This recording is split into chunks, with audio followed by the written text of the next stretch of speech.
Hey everybody, it's Jason Blaha here, and today I want to chat with you guys a little bit about, some of the newer science that has hit. And this is, by the way, something some medical doctors and researchers have kind of been saying for over a decade. So I want people to be clear. This is not something that's come out in the last 10 years. This is just more of researchers have been pointing out, and I've seen a number of news stories and things on it, that fructose does seem to be the driver of the obesity epidemic in America.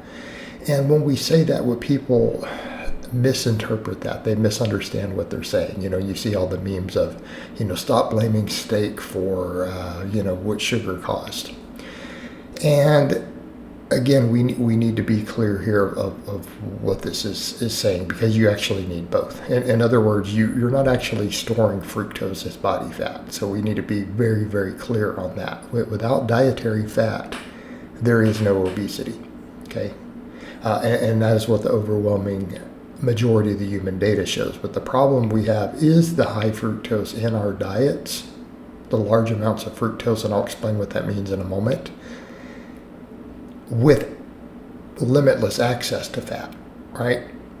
And we can say all we want, well, if you ate an absurdly low-fat diet, you would gain almost no body fat, and that's true. But when I mean absurdly low, people are like, oh, I only put a half a pat of butter on all this, and it's like, yeah, you still eat 500 fat calories a day, dude. That's still a fair amount of fat. So, but back over to the point. Fructose is not going to store as body fat. This has been noted. Again, the data is pretty overwhelming that humans are not storing fat under their skin from carbohydrates in any form. Okay? Study after study, all sorts of data has confirmed this. So how then is the fructose the problem? The problem is the insulin resistance, that excessive. And again, the key word here is excessive fructose intake. Now, and by intake, I don't mean going into your mouth, I mean entering your bloodstream. People say, wait, what's the difference? It's a huge difference. Because refined fructose, and I'll give you examples of what would count as refined fructose.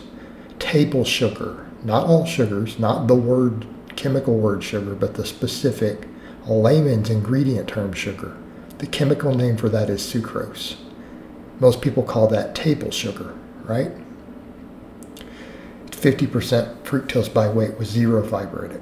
High fructose corn syrup. Again, corn syrup does not have real fructose in it to a meaningful degree.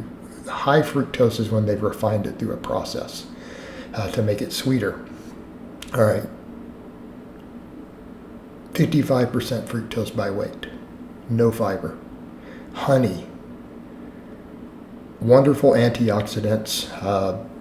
Local honeys can be really nice, even for people with certain allergies, hay fevers, right? There are some benefits to honey. All right, full stop. 50% fructose by weight with no fiber. Okay, see a trend. These are problems. And then crystalline fructose, which is sometimes used as an ingredient. You're not getting enough fructose from fruit to be a problem because the fiber component and it being in the matrix, your gut tends to ferment that fructose, and the majority of it doesn't reach the bloodstream as fructose. And what does is your body can still usually handle before it reaches the liver. All right, the refined fructose skips the gut. It's so refined, generally all these refined sugars I mentioned, and honey would count in that category, even though it's not technically refined by humans, it's refined by bees. All right. We absorb it in the upper intestine. Because there's nothing slowing it down, your stomach acids cleave it into free fructose. Both of them, people who say, oh, high fructose corn syrup is worse than sugar. No, not meaningfully.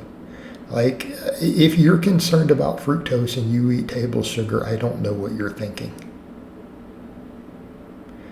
What, you can have 5 more calories of table sugar before it has the exact same effects of high fructose corn syrup? Like, do people not realize it's like 1/10 of a teaspoon more?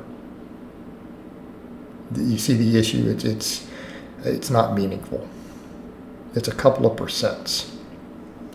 All right. These are absorbed in the upper intestine, which means all of it hits the bloodstream. not 10% of it like with fruit or something, all of it.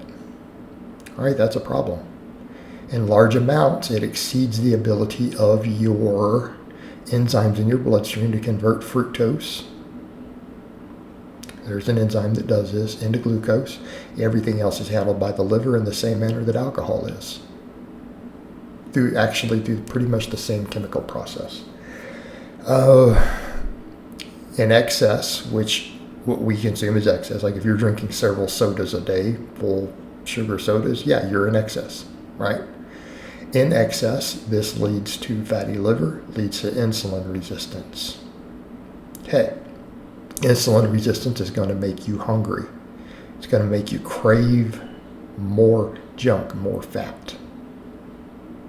Okay, and since you're getting all this sugar and carbohydrate, your body's going to convert it to glucose, and it's going to use it for fuel, because that's our preferred fuel source.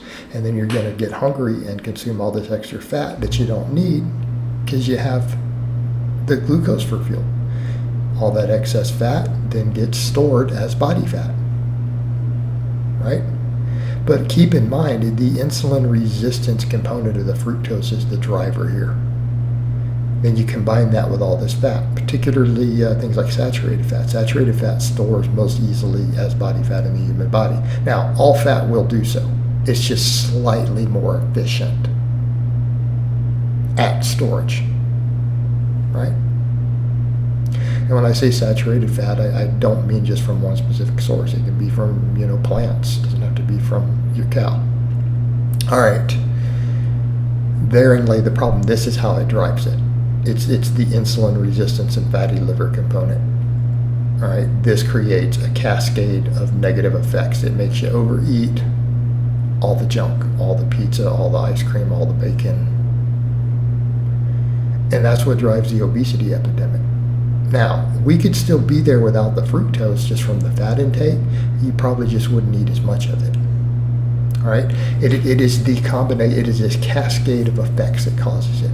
Now, the same fructose situation could still make someone diabetic and create other issues, but you wouldn't get fat if you didn't have fat available to you. Now, I want to be clear there. The excessive fructose intake creates other health problems, right? Particularly things like diabetes with the insulin resistance. But without the dietary fat that it's driving you to overeat, you wouldn't be storing it as body fat in meaningful degrees. So again, we need to be clear here in understanding this. Right? Hopefully everyone gets it. All right, guys, but that's really all I have to say on that today. I hope it's been informative, and I will talk to you guys next time.